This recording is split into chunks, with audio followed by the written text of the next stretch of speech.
Agusta Westland എന്ന് പറയുന്ന ഒരു പഴയ ഹെലികോപ്റ്റർ ഡീൽ വീണ്ടും ന്യൂസിൽ വന്നിട്ടുണ്ട്. കാരണം നമ്മുടെ പ്രധാനമന്ത്രി G7 മീറ്റിങ്ങിൽ ഇറ്റലിയിൽ പോയപ്പം കോൺഫിഡൻഷ്യലായിട്ട് വെച്ചിരുന്ന ഡോക്യുമെൻറ്റ്സ്, പ്രത്യേകിച്ച് അവിടുത്തെ കോർട്ടിൻ്റെ വിധിയുടെ ഒരു ഡോക്യുമെൻ്റ്, അത് കോൺഫിഡൻഷ്യലായിട്ടിരുന്ന ഒരു ഡോക്യുമെൻറ്റ്സ് ആണ്. അത് നമുക്ക് ഒഫീഷ്യലി ഇറ്റലി ഹാൻഡ് ഓവർ ചെയ്തു എന്നുള്ളതാണ് ഇപ്പം ഇതിനെ വീണ്ടും ഒരു ചർച്ചാ വിഷയമാക്കി മാറ്റാനുള്ള കാരണം.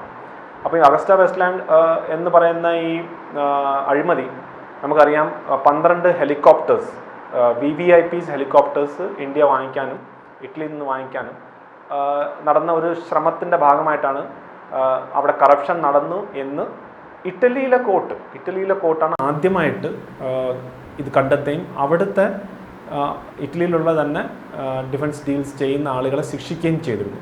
അങ്ങനെയാണ് ഇന്ത്യയിലും അത് വരികയും ഇന്ത്യയിൽ അത് വലിയൊരു വിവാദമാവുകയും ചെയ്യും. പിന്നെ UPA സർക്കാരിൻ്റെ ഗവൺമെൻറ്റിൽ അത് പിന്നീട് ക്യാൻസൽ ചെയ്യാനുള്ള രീതിയിലേക്ക് മാറിയത്. അപ്പം അതിനകത്ത് ഒരു അഴിമതി നേരത്തെയും പണ്ടും പലപ്പോഴും ഡിഫൻസ് ഡീൽസിൽ ധാരാളം അഴിമതി നടക്കാറുണ്ട്. കാരണം ഒന്ന്, വലിയ അതായത് ഒരു സാമ്പത്തികം ഉള്ള ഒരു കാര്യമാണ് ഈ ഡിഫൻസ് ഡീൽസ്. അതായത് കോടിക്കണക്കിന് പൈസയുടെ ഇടപാടുകൾ നടക്കുന്ന ഒരു കാര്യമാണ് ഡിഫൻസ് ഡീൽസ്. അപ്പോൾ അതിനകത്ത് എപ്പോഴും ഒരു മിഡിൽ മാൻ അല്ലെങ്കിൽ ഇടനിലക്കാർ എന്ന് പറയുന്ന ആളുകൾ എപ്പോഴും ഉണ്ടാവും. അപ്പോൾ അങ്ങനെ ഉണ്ടെങ്കിൽ തന്നെയും ഈ പർട്ടിക്കുലർ കേസിൽ ഏറ്റവും വ്യത്യസ്തമായിട്ട് നിൽക്കുന്ന ഒരു കാര്യം എന്ന് വെച്ചാൽ ഇന്ത്യൻ എയർഫോഴ്സിൻ്റെ തന്നെ ഏറ്റവും തലവനായിട്ട് നിൽക്കുന്ന എയർ ചീഫ് മാർഷൽ SP ത്യാഗി എന്ന് പറയുന്ന വ്യക്തി, അദ്ദേഹവും ഡയറക്റ്റായിട്ട് ഇൻവോൾവ്മെൻറ്റ് ഉണ്ട് എന്ന് പ്രൂഫ് വരെ വന്നിട്ടുള്ള ഒരു കേസാണ് ഈ അഗസ്റ്റ വെസ്റ്റ്ലാൻഡ് കറപ്ഷൻ കേസ്. അതായത് ഒരിക്കലും അത്രയും ലെവലിലുള്ള ഒരു ഉദ്യോഗസ്ഥൻ ഡയറക്റ്റായിട്ട് ഇടപെട്ടു എന്നുള്ള ഒരു ആരോപണമോ അല്ലെങ്കിൽ അങ്ങനത്തെ ഉള്ള കാര്യങ്ങളൊന്നും ഒരിക്കലും വന്നിട്ടില്ല. പക്ഷേ അത്രയും ആ ഒരു ലെവലിലേക്ക് വന്നു. അതിനകത്ത് തന്നെ പറഞ്ഞിട്ടുള്ളത്, അതായത് എയർ ചീഫ് മാർഷൽ SP ത്യാഗി നേരിട്ട് ഇടപെട്ട് ഈ ഹെലികോപ്റ്റേഴ്സിൻ്റെ പാരാമീറ്റേഴ്സിൽ, അതായത് എന്താണ് ഭാരതത്തിന് ആവശ്യം, നമുക്ക് ആവശ്യം 6000 മീറ്ററാണ്, 6000 മീറ്ററാണ് ഓപ്പറേഷണൽ എഫിഷ്യൻസിക്ക് ആവശ്യമുള്ളതെന്ന് പറയുമ്പോൾ അതിനെ 4500 മാറ്റാൻ ഉള്ള നിർദ്ദേശം ഇദ്ദേഹം കൊടുത്തു എന്നുള്ളതാണ് ആരോപണം വരികയും അതിന് കൂടാതെ തന്നെ മറ്റ് ഓപ്പറേഷണൽ പാരാമീറ്റേഴ്സിലും, അതായത് ഈ എൻട്രൻസിൻ്റെ ഹൈറ്റും അതുപോലെ മറ്റ് ഓപ്പറേഷണൽ കാര്യങ്ങളിലുള്ള മാറ്റങ്ങൾ മനഃപൂർവ്വം വരുത്തിക്കൊണ്ട് ഈ ഒരു പർട്ടിക്കുലർ ഹെലികോപ്റ്ററിന് വേണ്ടി ബിഡിൽ കിട്ടാൻ വേണ്ടിയുള്ള ഒരു ശ്രമം നടത്തി എന്നുള്ളതാണ്. അതിനുവേണ്ടി അദ്ദേഹം പൈസ വാങ്ങിച്ചു എന്നുള്ളതാണ് ഈ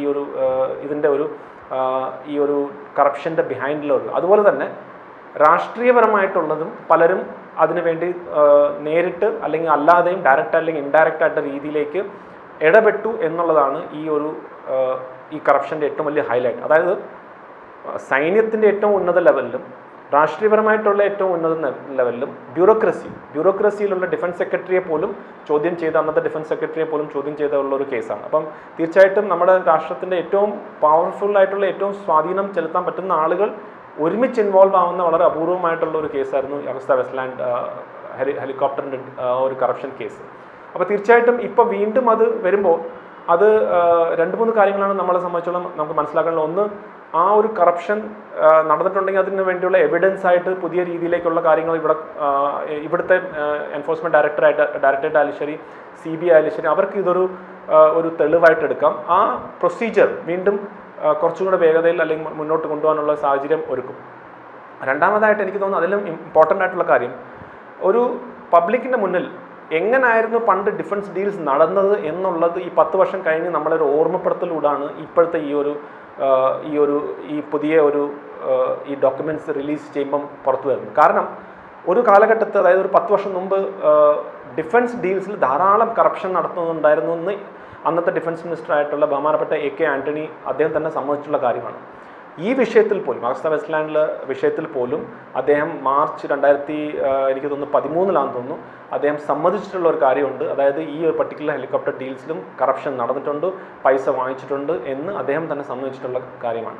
അപ്പോൾ അന്നത്തെ ഒരു കാലഘട്ടത്തിൽ ധാരാളം രീതിയിൽ കറപ്ഷൻ നടക്കുന്ന ഒരു ടൈമായിരുന്നു. ഒരു ഉദാഹരണം കൂടെ പറയുകയാണെങ്കിൽ, അന്നത്തെ ആർമി ചീഫായിരുന്ന പിന്നീട് മന്ത്രി ആയ ജനറൽ VK സിംഗിൻ്റെ ഒരു അഭിമുഖത്തിൽ അദ്ദേഹം പറഞ്ഞു, അദ്ദേഹത്തിൻ്റെ ഓഫീസിൽ വന്ന് അദ്ദേഹത്തിന് പൈസ തരാൻ വേണ്ടി ഓഫർ നടത്തിയിരുന്നു എന്ന് അദ്ദേഹം ഈ ഒരു കാര്യം അന്നത്തെ ഡിഫൻസ് മിനിസ്റ്ററായ ശ്രീ എ കെ ആൻ്റണിയുടെ അടുത്ത് ചെന്ന് പറയുകയുണ്ടായി. ശ്രീ എ കെ ആൻ്റണി അന്ന് തലയിൽ കൈവച്ചിട്ട് എന്ത് ചെയ്യാനാണ് എന്നുള്ളൊരവസ്ഥയിലേക്കായിരുന്നു പറഞ്ഞ് എന്നുള്ള ഒരു കാര്യം നടന്നിട്ടുണ്ട് എന്ന് നമുക്ക് ഓർമ്മക്കണം. അപ്പോൾ പറഞ്ഞു വന്നത് എത്രമാത്രം അഴിമതി നടന്ന ഒരു കാലഘട്ടമായിരുന്നു ഒരു 10 വർഷം. അതിനെ പലരും ദ ലോസ്റ്റ് ഡെക്കേഡ് എന്ന് പറയും, അതായത് ഒരു നഷ്ടപ്പെട്ട സമയമായിരുന്നു അത്. ആ സമയത്തിൽ ഈ അഴിമതി കാരണം നമ്മുടെ രാഷ്ട്ര സുരക്ഷയെ ഡയറക്റ്റായിട്ട് ബാധിക്കുന്ന കാര്യമായിരുന്നു. ഒന്ന്, തീർച്ചയായിട്ടും നമ്മൾ ഒരു പൈസ അഴിമതിയിലൂടെ വാങ്ങിക്കുന്ന ഒരു ഐറ്റം അല്ലെങ്കിൽ ഒരു എക്യുപ്മെൻ്റ് ആണെങ്കിൽ അതിൻ്റെ ബെസ്റ്റ് ക്വാളിറ്റി ആവണമെന്നില്ല. രണ്ടാമത്, ഈ അഴിമതി നടക്കും എന്നുള്ള ഒരു ഭയത്താൽ ശ്രീ എ കെ ആൻ്റണിയെ പോലുള്ള ഡിഫൻസ് മിനിസ്റ്റർ ഒരു ഡിസിഷൻ എടുക്കാതെ പെൻഡിങ്ങിൽ വെച്ചുകൊണ്ടിരുന്നു. അതായത് ഞാനൊരു ഡിസിഷൻ എടുത്തു കഴിഞ്ഞാൽ അവിടെ അഴിമതി നടക്കും, അതുകൊണ്ട് എന്താണ് ഞാൻ ഡിസിഷൻ എടുക്കാതെ, അല്ലെങ്കിൽ ഏതെങ്കിലും ഒരു എക്യുപ്മെൻറ്റ് വേണം, ഏതെങ്കിലും ഒരു ടാങ്ക് വേണം, ഏതെങ്കിലും ഒരു ഫൈറ്റർ പ്ലെയിൻ വേണം എന്നുള്ളത് കാരണം വെച്ച് അത് ഡിസിഷൻ എടുക്കാതെ അതിനെ പ്രൊലോങ് ചെയ്ത് പോയി. അപ്പോൾ അവിടെയും ഓപ്പറേഷണൽ എഫിഷ്യൻസിയെ നേരിട്ട് ബാധിക്കുന്ന ഒരു സ്ഥിതിയിലേക്ക് നമ്മൾ വന്നു. അപ്പം പറഞ്ഞു വന്നത്, ഒരു ഉദാഹരണത്തിൽ പറഞ്ഞാൽ നമുക്ക് ഇന്ത്യൻ എയർഫോഴ്സിന് നമ്മൾ ചൈനയും പാകിസ്ഥാനും രണ്ടുപേരെയും ഒരുമിച്ച് ഒരു യുദ്ധം ഉണ്ടാവുകയാണെങ്കിൽ, രണ്ടുപേരും നേരിടണമെങ്കിൽ നമുക്ക് ഏകദേശം ഒരു 42 സ്ക്വാഡ്രൻസ് വേണം എയർഫോഴ്സിൻ്റെ. അത് ചുരുങ്ങി ഓരോ കാലഘട്ടം കഴിഞ്ഞ്, കാരണം ഓരോ പ്ലെയിനിനും അല്ലെങ്കിൽ ഫൈറ്റർ എയർക്രാഫ്റ്റിനും അതിൻ്റെതായിട്ടുള്ള ഒരു ലൈഫുണ്ട്. ആ ലൈഫ് കഴിഞ്ഞ് കഴിഞ്ഞാൽ പിന്നെ അതിനെ റീപ്ലേസ് ചെയ്യണം. അങ്ങനെ റീപ്ലേസ് ചെയ്യാൻ പറ്റാത്ത അവസ്ഥയിൽ നമ്മുടെ ഈ സ്ക്വാഡ്രൺ സ്ട്രെങ്ത് വളരെ താഴ്ന്നു വന്ന് ഒരു ഡേഞ്ചറസ്ലി ലോ എന്നുള്ള പറയുന്നത്, അതായത് വളരെ യുദ്ധം ഉണ്ടായിക്കഴിഞ്ഞാൽ നമുക്ക് പിടിച്ചു നിൽക്കാൻ പറ്റാത്ത ഒരു അവസ്ഥയിലേക്കും വരാം എന്നുള്ളൊരു സ്ഥിതിയിലേക്ക് മാറി. അപ്പോൾ കാരണം ഒന്ന്, കറപ്ഷൻ കാരണം; രണ്ട്, കറപ്ഷൻ കാരണം ഡിസിഷൻ പാരലിസിസ്, അതായത് ഡിസിഷൻ എടുക്കുന്നില്ല, കാരണം ഞാൻ ഡിസിഷൻ എടുത്തു കഴിഞ്ഞാൽ കറപ്ഷനിലേക്ക് പോകും എന്നുള്ള ഒരു സ്ഥിതി ഉണ്ടായിട്ട് ഈ ഡയറക്റ്റായിട്ട് ഒരു എക്യുപ്മെൻറ്റും വാങ്ങിക്കാതെ ഒരു ഡിസിഷൻ എടുക്കാതെ പോയതുകൊണ്ട് നമ്മുടെ ഭാരതത്തിൻ്റെ സുരക്ഷയെ നേരിട്ട് ബാധിക്കുന്ന ഒരു സിറ്റുവേഷനിലേക്ക് പോയി. അപ്പോൾ അവിടെയാണ് നമ്മൾ ഈ ഒരു വിഷയം ഇന്നും ചർച്ച ചെയ്യുമ്പോൾ നമ്മൾ മനസ്സിലാക്കുന്നുള്ളത്. അത് കഴിഞ്ഞിട്ടാണ് ഈ കഴിഞ്ഞ 10 വർഷം, ഈ വന്ന 10 വർഷത്തിൽ നമ്മൾ മനസ്സിലാക്കുന്നുള്ള എത്രമാത്രം ഡിഫൻസ് ഡീൽസ് നടന്നിട്ടുണ്ട്.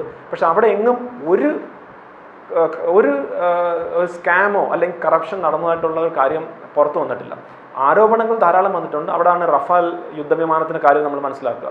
ഞാൻ നേരത്തെ പറഞ്ഞ പോലെ എയർഫോഴ്സിൻ്റെ സ്ക്വാഡ്രൺ സ്ട്രെങ്ത് താഴ്ന്നു വരുന്ന സമയത്ത് അത് നമുക്ക് ഇനി പുതിയതായിട്ടൊരു ഓർഡർ കൊടുത്ത് നമ്മൾ നിർമ്മിച്ചൊക്കെ വരുമ്പോൾ ധാരാളം സമയമെടുക്കും. അപ്പോൾ നമ്മൾ ചെയ്യാൻ പറ്റുന്ന വെച്ചാൽ, ഏത് രാജ്യത്തിലാണോ നമുക്ക് ആവശ്യമുള്ള എയർക്രാഫ്റ്റ് ഉള്ളത് അതിനെ അതേ രീതിയിൽ നമ്മൾ വാങ്ങിക്കുകയാണ് ഏറ്റവും വേഗത്തിൽ നമുക്ക് ചെയ്യാൻ പറ്റുന്ന കാര്യം.